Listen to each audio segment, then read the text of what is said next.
let us rise up and leave this narrow place, leave behind our captors, our chains, and may the light of blessed love and kindness shape our vision, guide us on our way. Here we go.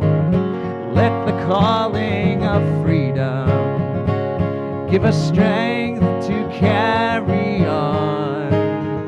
Let the power of resilience inform a greater resistance to the shackles and insistence that we are not deserving, but we are deserving.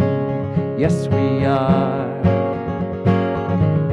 Let us rise up to cross the sea before us, bravely reach out for a better way. And to the voices that call us to surrender, let us not listen, let us not be afraid. Here we go. Let us calling of freedom give us strength to carry on.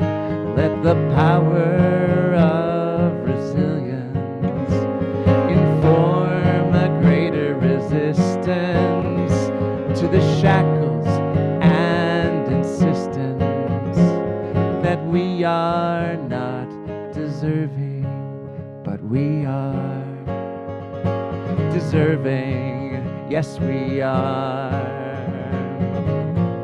There's a fire burning bright, a voice reminding all who choose to hear. Go forth into the darkness, bring light to every moment while you are here, while you're here.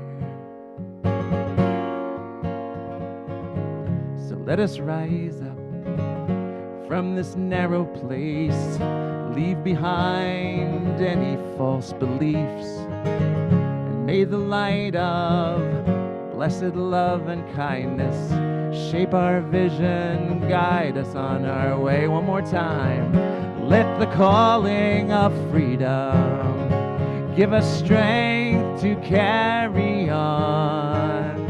Let the power of resilience inform a greater resistance to the shackles and insistence that we are not deserving, but we are deserving.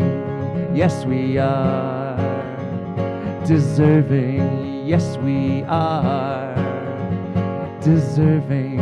Yes, we are of the light, deserving of the light, deserving of joy and delight, deserving of equal rights, deserving of freedom that's right, deserving, yes we are, deserving, yes we are, deserving, yes we are.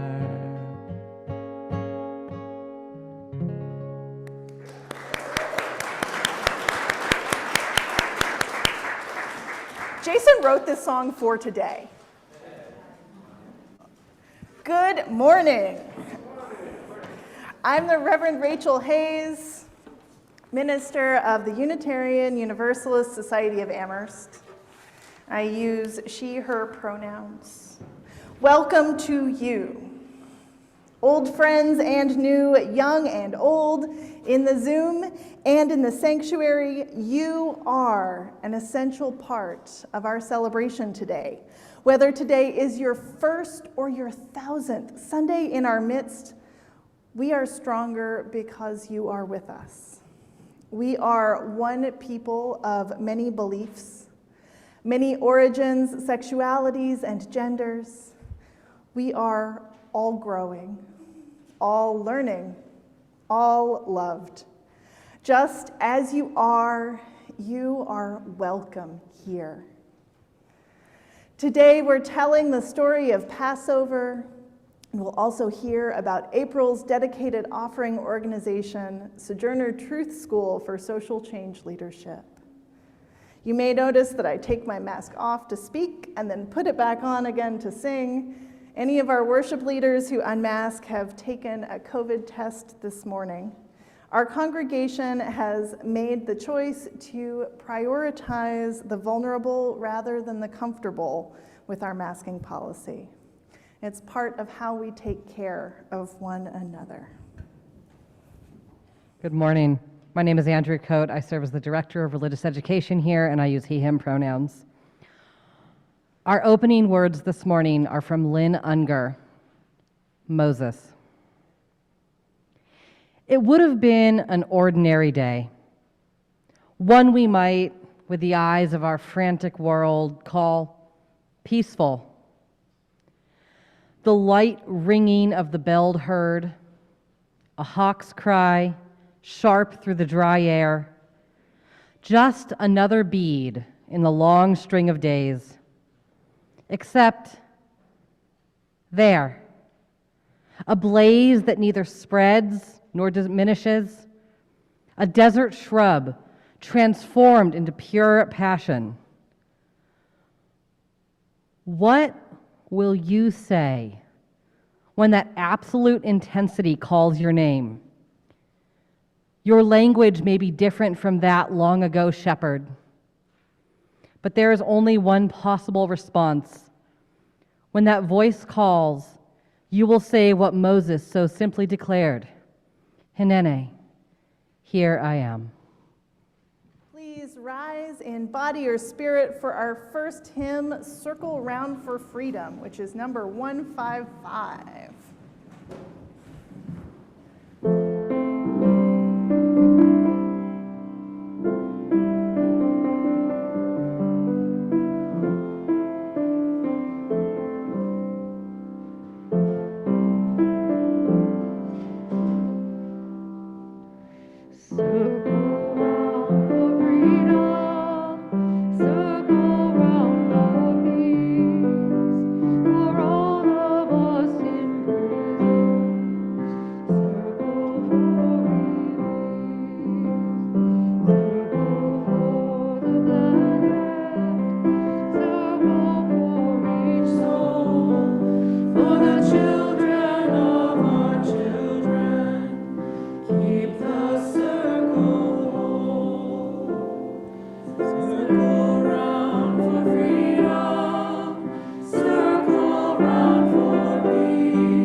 This Wednesday evening is the first night of a Jewish holiday called Passover.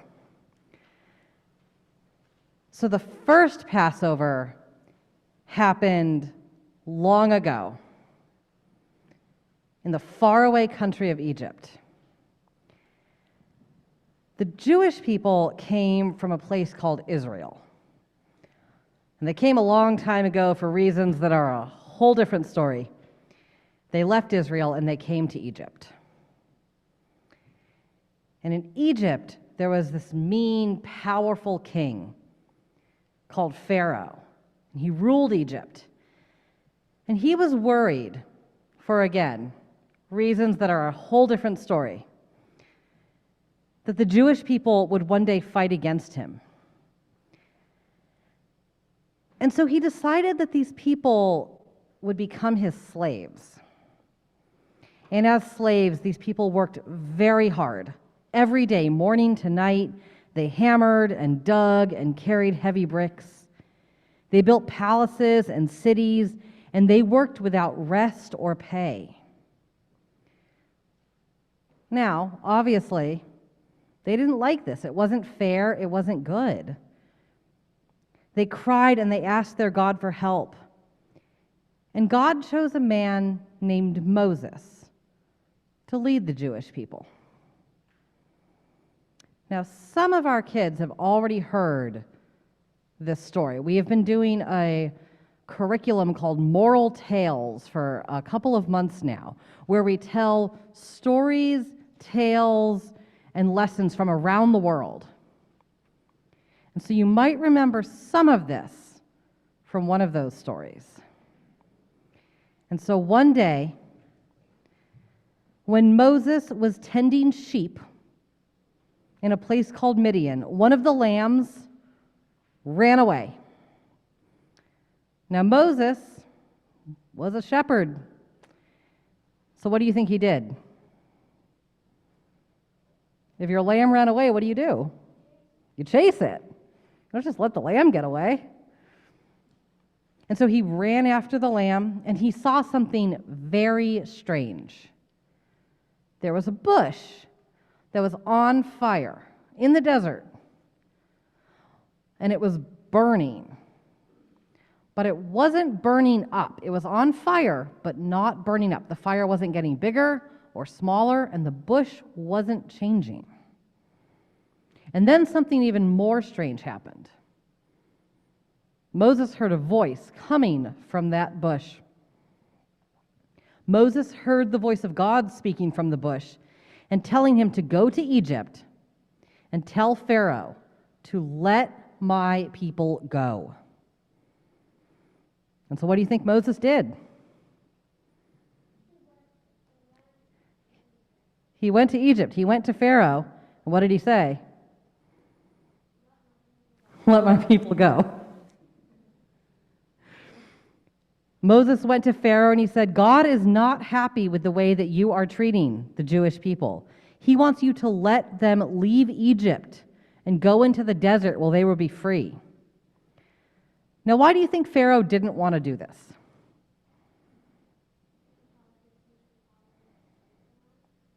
Yeah, he wanted the free labor. And so he stamped his foot and he shouted, "No, I will not let them go." Moses warned, if you do not listen to God, many terrible things called plagues will happen to your land. But Pharaoh didn't listen. And so the plagues arrived. First, the water turned to blood. Next, frogs and later wild animals ran in and out of homes. Balls of hail fell from the sky, and bugs called locusts ate all of the Egyptians' food. And each time a new plague began, Pharaoh would cry, "Moses, Moses, I'll let the Jewish people go. Just stop this plague." And yet no sooner would the plague go away than Pharaoh would shout, "No, I changed my mind. The Jewish people must stay."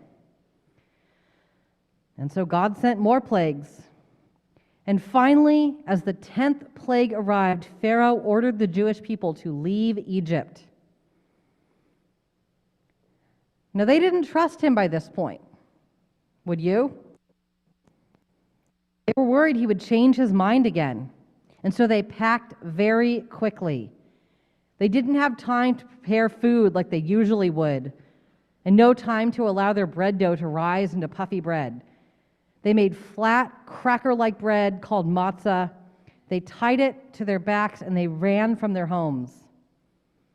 And just as they feared, as they were leaving, what did Pharaoh do? Changed his mind.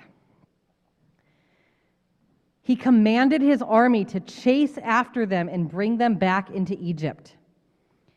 They dashed forward, but they stopped when they reached a large sea. It was too big to swim across, But they were frightened that Pharaoh's men would soon reach them. And so they prayed, and a miracle occurred. The sea opened up. 2 walls of water stood in front of them, and a dry, sandy path between the walls. They ran across, and as they reached the other side, the walls of water fell back, the path disappeared, and that sea now separated them from the land of Egypt, and Pharaoh's army could not reach them. They were free. On Passover, Jewish people tell this tale and celebrate the freedom of their long ago ancestors and the yearn for freedom today.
I'm reading to you this morning from the book of Exodus, and it might be a different version than you have heard, but I like this translation because it invites us to think differently about stories that are so familiar. Now Moshe was shepherding the flock of Yitro, his father-in-law, the priest of Midian. He led the flock behind the wilderness, and he came to the mountain of God, to Horeb.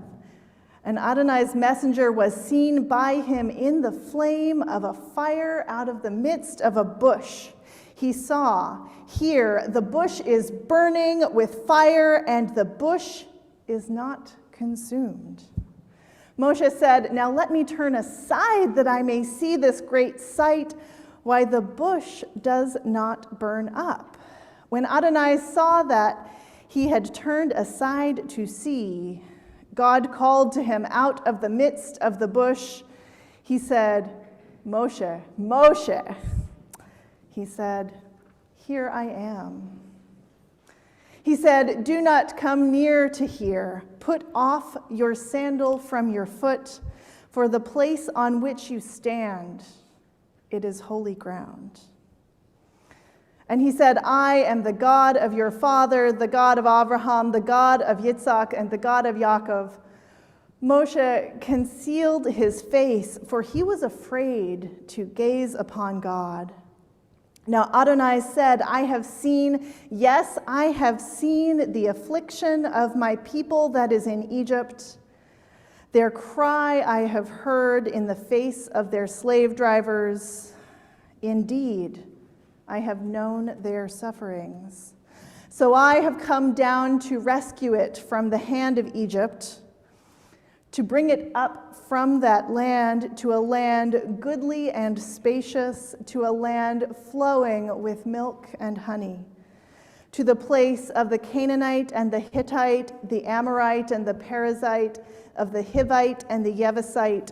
So now, here, the cry of the children of Israel has come to me, and I have also seen the oppression with which the Egyptians oppress them. So now go, for I send you to Pharaoh. Bring my people, the children of Israel, out of Egypt. Moshe said to God, who am I that I should go to Pharaoh, that I should bring the children of Israel out of Egypt? He said, indeed, I will be there with you. And this is the sign that for you that I myself have sent you when you have brought the people out of Egypt. You will all serve God by this mountain." Moshe said to God, "Here, I will come to the children of Israel, and I will say to them, 'The God of your fathers has sent me to you,' and they will say to me, 'What is his name?' What shall I say to them?" God said to Moshe, "I will be there howsoever I will be there." And he said, "Thus shall you say to the children of Israel, 'I will be there sends me to you.'" And God said further to Moshe, "Thus you shall say to the children of Israel, 'Adonai, the God of your fathers, the God of Abraham, the God of Yitzhak, and the God of Yaakov, sends me to you.' That is my name for the ages. That is my title from generation to generation."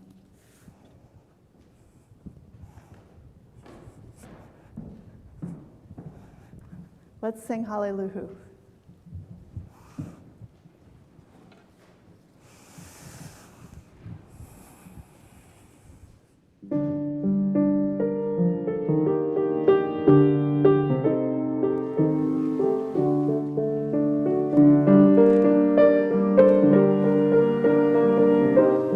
Number 280.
Moses sees the bush burning but not burning up, and that in itself is a miracle.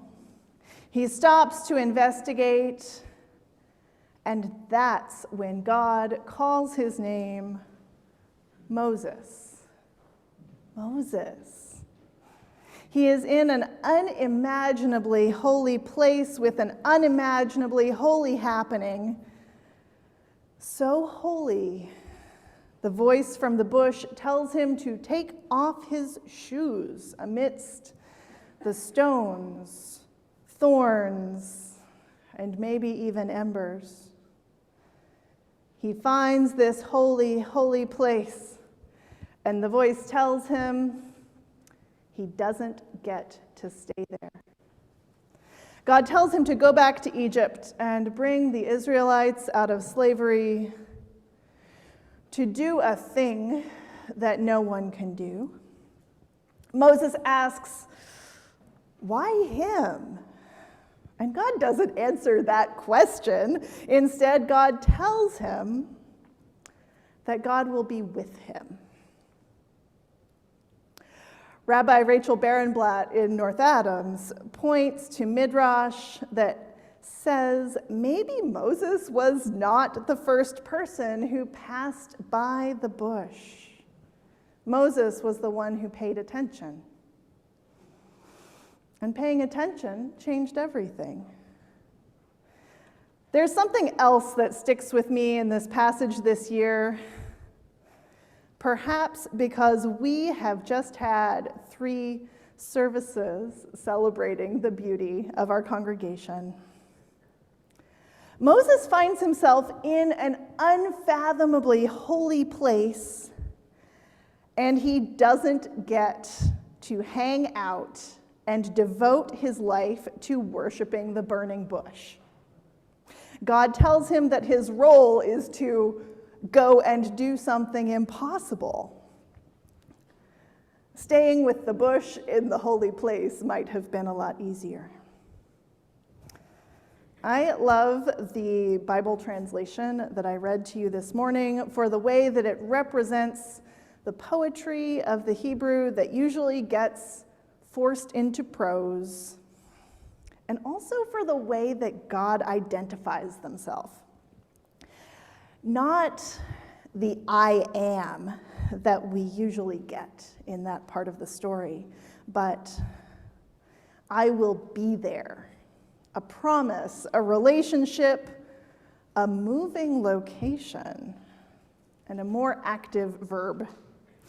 God will be there in the work set out for Moses. God will be there, bringing them into the promised land.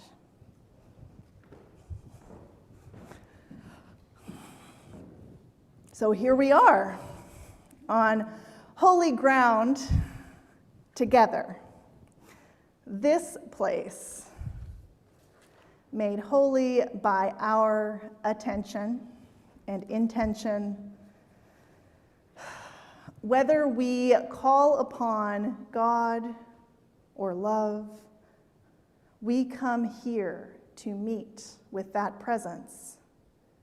We are on holy ground here.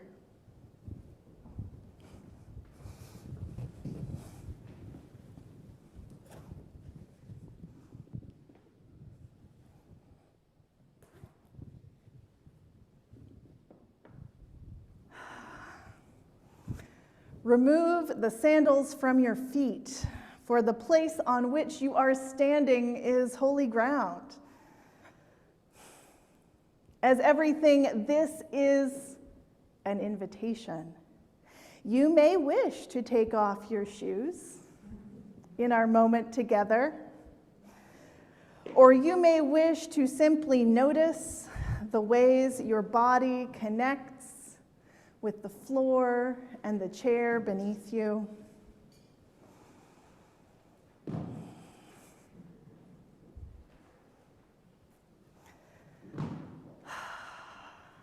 Take a breath and get 10% more comfortable. We are on holy ground. Not to dwell here, but to be transformed, to meet God or love and know their verb nature, to go from this place and to join God's people, by which we mean all people, on the road to liberation, on the path to beloved community. Amen.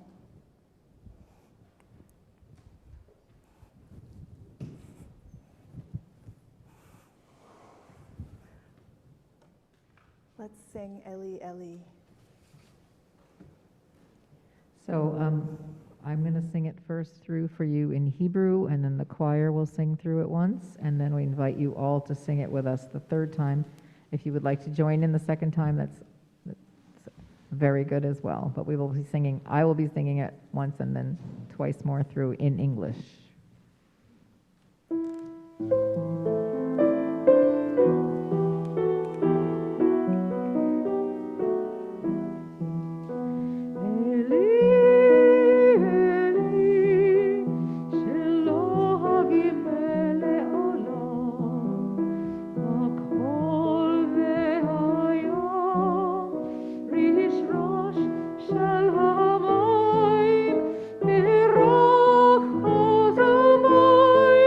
Tefillah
Each of us carries sorrows and are lifted by joys along this path of life.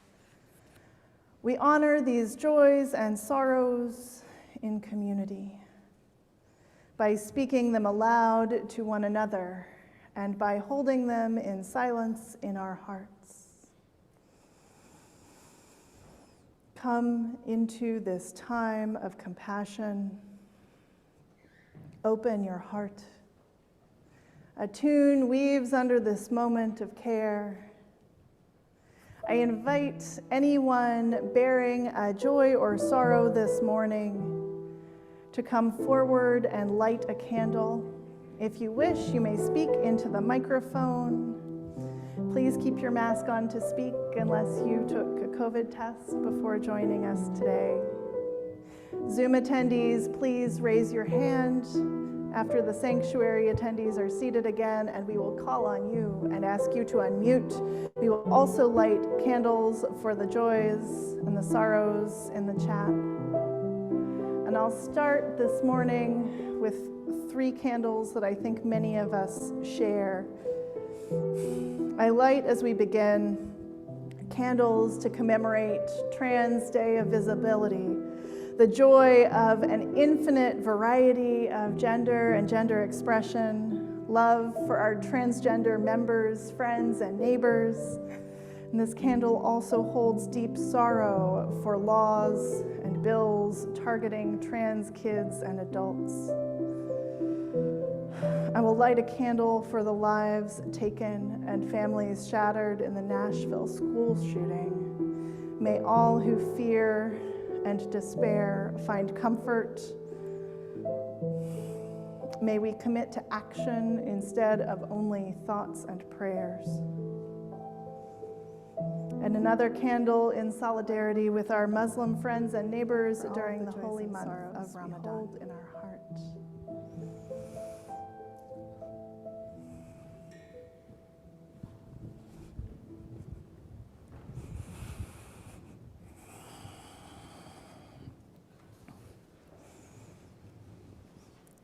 We have been told that I will be there, howsoever I will be there, will see us through.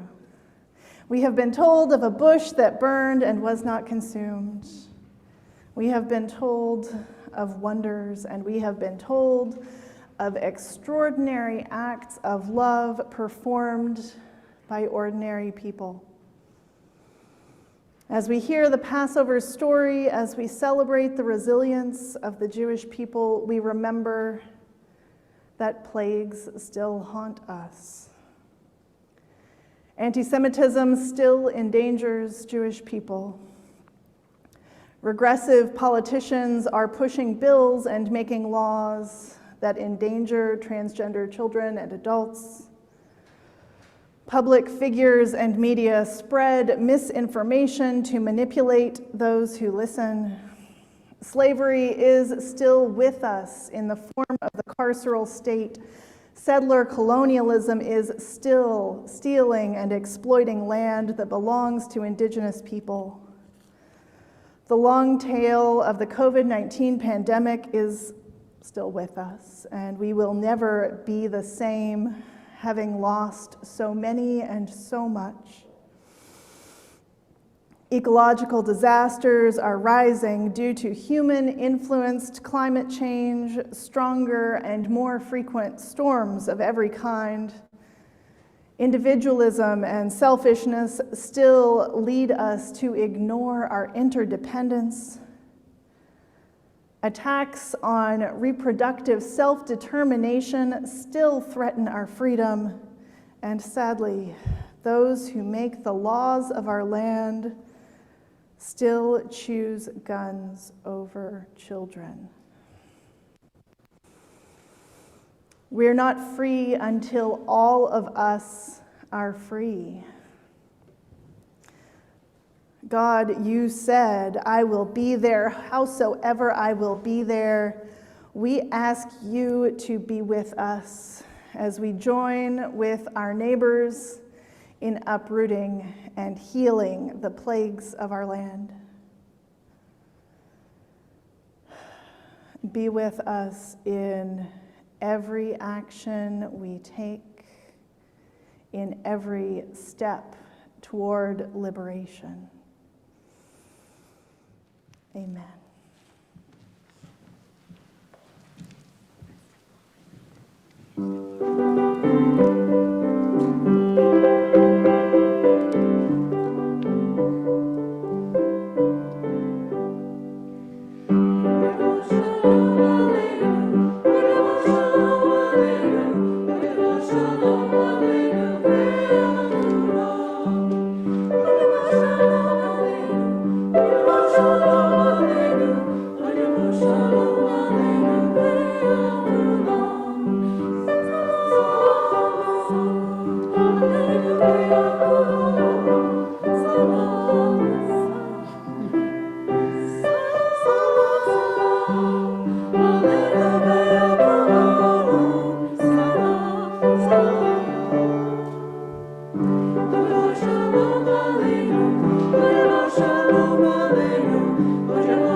To join me in the words for extinguishing the chalice. We extinguish this flame, but not the light of truth, the warmth of community, or the fire of commitment. These we carry in our hearts until we are together again.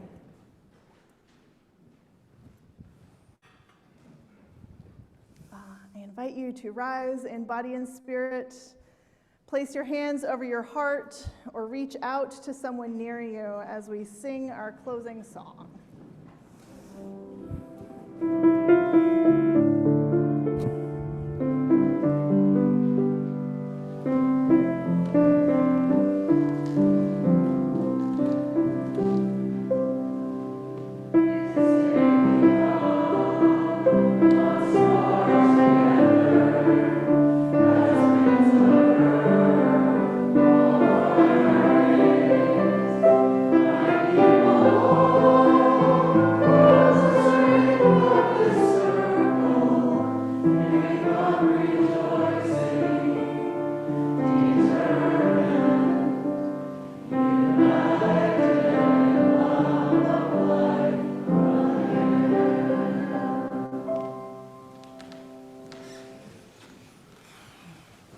I send you forth with these words adapted from Judy Chicago. And then all that has divided us will merge, and then compassion will be wedded to power, and then softness will come to a world that is harsh and unkind. And then all human beings will be gentle, and then all human beings will be strong, and then all will live in harmony with each other and the earth, and then everywhere will be called Eden once again. Go in peace.